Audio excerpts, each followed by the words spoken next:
નમસ્કાર દર્શક મિત્રો, શિનોર સમાચારમાં આપ સૌનું હાર્દિક સ્વાગત છે। શિનોર મુકામે આવેલ ઇન્દિરા આવાસ કોલોની વિસ્તારમાં 9 દિવસનું આતિથ્ય માણ્યા બાદ ડીજેના તાલ સાથે વાતે ગાતે ગણેશજીની પ્રતિમાનું નર્મદા નદીમાં વિસર્જન કરાયું।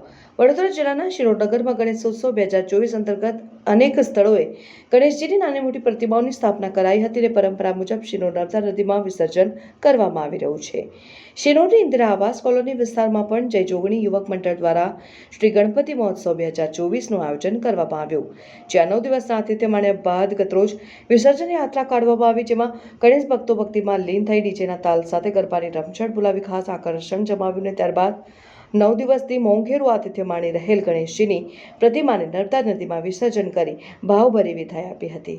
ત્યારે કોઈ અનિચ્છનીય ઘટના ન બને તેની તકેદારીના ભાગરૂપે શિનોર પોલીસ દ્વારા નર્મદા નદી કિનારે અને વિસર્જન યાત્રાના રૂટ પર ચુસ્ત બંદોબસ્ત ગોઠવાયો। રિપોર્ટર સંજય ખત્રી, શિનોર સમાચાર। જય જોગણી યુવક મંડળ તરફથી દર વર્ષની જેમ આ વર્ષે પણ હસતા જેવી રીતે આગમન કરવામાં આવ્યું હતું એવી રીતે વિસર્જન પણ કરવામાં આવ્યું છે।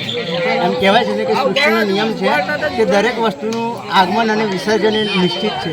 તેવી રીતે ભગવાન જે સંદેશ અમને આપવા માંગે છે એ સંદેશને આગળ કરીને અમે જીવન જીવવા માંગે છે કે જેટલો પણ સમય મારા જીવનમાં છે ને એ ભગવાનના કામમાં મારે વાપરવાનો છે અને ભગવાન એ ખાલી મૂર્તિમાં નથી, મૂર્તિમાં તો છે જ પણ સાથે સાથે મારા હૃદયમાં પણ છે।